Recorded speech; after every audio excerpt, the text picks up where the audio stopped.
because you don't have any rights anymore. So I think it's an amazing thing that Governor Newsom has done. And I think that it actually is a state motto that many states should follow. If you have streets and highways and things of that nature that need cleaning, if you have neighborhoods that you can use a cleanup, I think that, having people in the prison system who can really work towards helping to revitalize cities and help in causes like this, I don't think that there's anything wrong with that. What say you? So what else is going on? It was a slow news week, no? I feel like it was a really slow news week for me. So have you guys been keeping up with the politics of it all? Now, it was revealed this week that President Trump, through audio, with a discussion that he was having with famous author and publicist, and journalist Bob Woodward, where Trump admitted to not only knowing that the coronavirus was deadly, but knowing that it would have deadly effects on our country, but not wanting to kind of give the sense of widespread panic to the country. So he did not, in fact, really let it be known how much he was aware of how deadly this pandemic would be.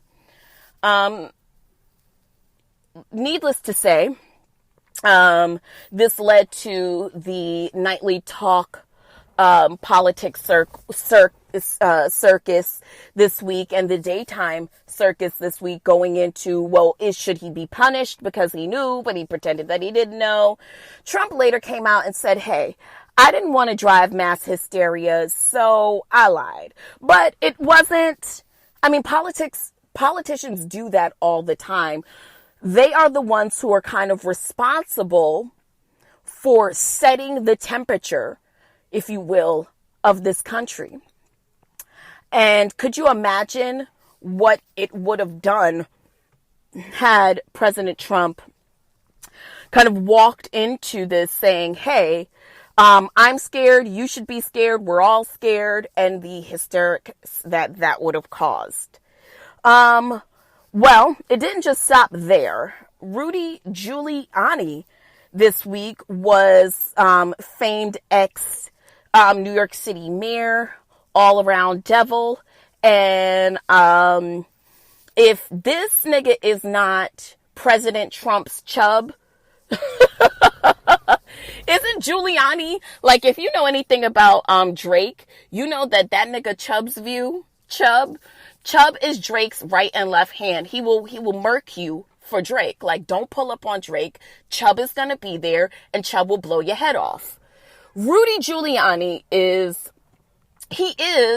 President Trump's chub. So President Trump has now been called to the mat because of his affiliations with a Russian agent who apparently helped to concoct the Biden smear campaign. Now, Giuliani, who is, if you are anywhere from the New York tri-state area, but specifically from New York, and can remember the times that Rudy Giuliani was our mayor, you know that he is responsible for stop and frisk in New York City. You know that he is responsible for jailing many people of color in this city on bogus charges. Rudy Giuliani was a fucking gangster and a nasty one in this city too.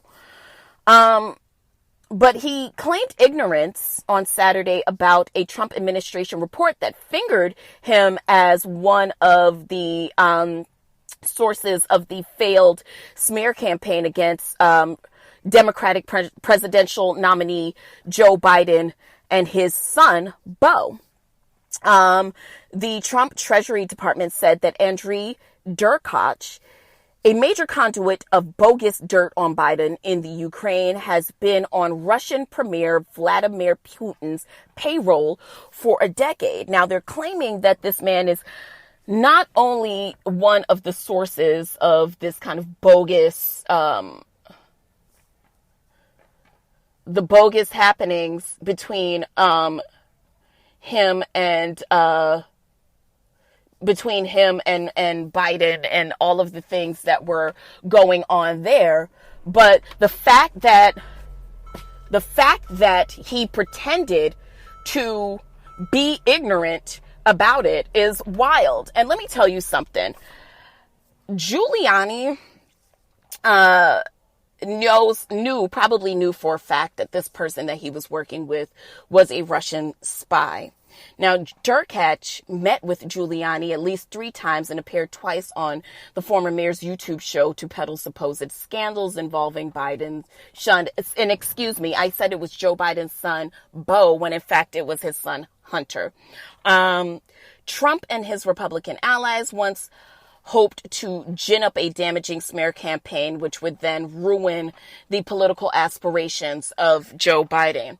After failing to wring any shred of regret out of Giuliani for his association with Derkach, in an interview with MSNBC host Jonathan Capehart,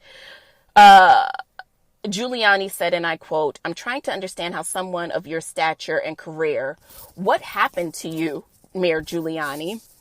And Capehart later went on to tell him that, what's up with you getting involved in all of this stuff? Anyways, Giuliani said they're conspiracy theories and he has nothing to do with the American election. If you believe that, then I also have a bridge that I can sell to you. Now, the reason why I know a lot of you are not into this level of cloth talk when we start to talk about politics because you feel like, oh my God, I don't care. But I have to tell you that this year's political election is one of the most important. And if I could implore you guys of anything, do not become so whitewashed by what is happening in pop culture that you fail to see what is happening in the culture of America. Speaking of which, can we talk about the Jeffrey Epstein case one more time? Now, the relationship that he had with his protector, Ghislaine Maxwell, apparently all of her testimony could be part of the Jeffrey Epstein Virgin Island investigation. Now, earlier this year, the Attorney General for the U.S. Virgin Islands accused Jeffrey Epstein's estate of using non-disclosure agreements with his victims and former employees to conceal the criminal activity of Epstein and his associates who were at the time still there. So what does this have to do with Ghislaine? What does this have to do with anything? If you can recall, many high-powered people are being accused in this Jeffrey Epstein drama. And one of the biggest stories that have gone dark is what is happening with Jeffrey Epstein. And while Ghislaine Maxwell's case has been somewhat quiet, she has been denied bail, and her close connections to the President Epstein reckonings and investigations have brought her under some continuing scrutiny. Now, some reports about her detainment at Brooklyn's Metropolitan Detention Center have emerged as well. The New York Post is reporting that that on Friday, she was only the second inmate there who was allowed to see a lawyer in person since coronavirus restrictions. Now, why are the inmates at a federal prison not being allowed to speak to their attorneys? And of this prison, why is it that it's only she, Ghislaine, and one other prisoner who I'm sure was probably Jeffrey Epstein? Why have they been the only two allowed to talk to their lawyers? Listen, believe me when I tell you, this case is marred in scandal. And I am really taken aback about how it has all been swept under the rug. Shout out to Sierra and shout out to Tiana Taylor. Shout out to Khalees And shout out to all of the new moms who are working it out right now. I saw Sierra this week getting back in the gym.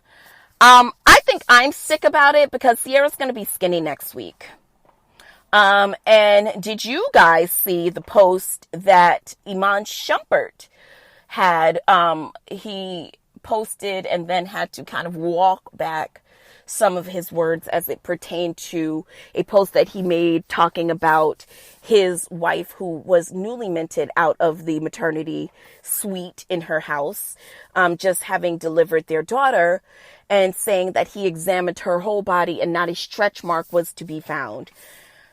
I mean, not for nothing, but I'm not impressed by Tiana Taylor not having stretch marks. Tiana Taylor is Tiana Taylor.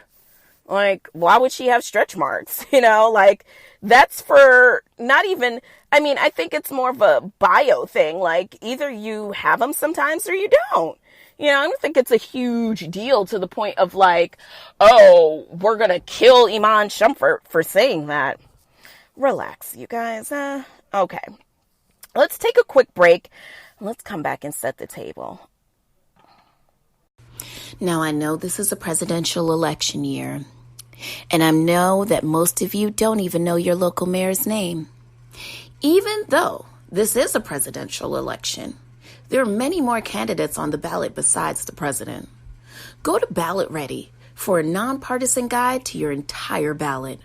From there, you can compare candidates based on stance, issues, biography, and endorsements, and then save your choices to use when you vote by mail or in the voting booth. You can even request your absentee ballot or make a plan to vote early or on election day.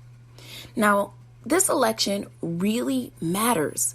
Make sure you have a plan to vote and vote informed. 30% of voters take the time to vote and then leave some part of their ballots blank. This is a missed opportunity to choose the leaders of our community. It's okay if you're unfamiliar with some of the more local positions.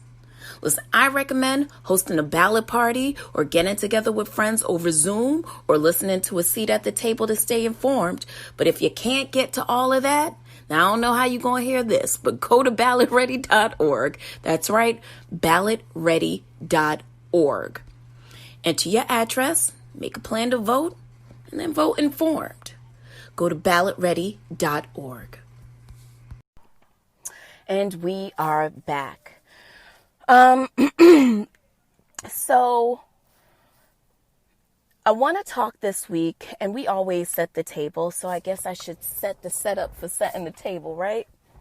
So if you are not familiar with this segment, every week we come together and we set the table, so to speak, for different mindful and consciousness topics, cloth talk, if you will, things to help us along our journey just for that week. It's been a weird year. It's been a weird week. It's been a weird day even. It's probably just even been a weird morning, whatever. One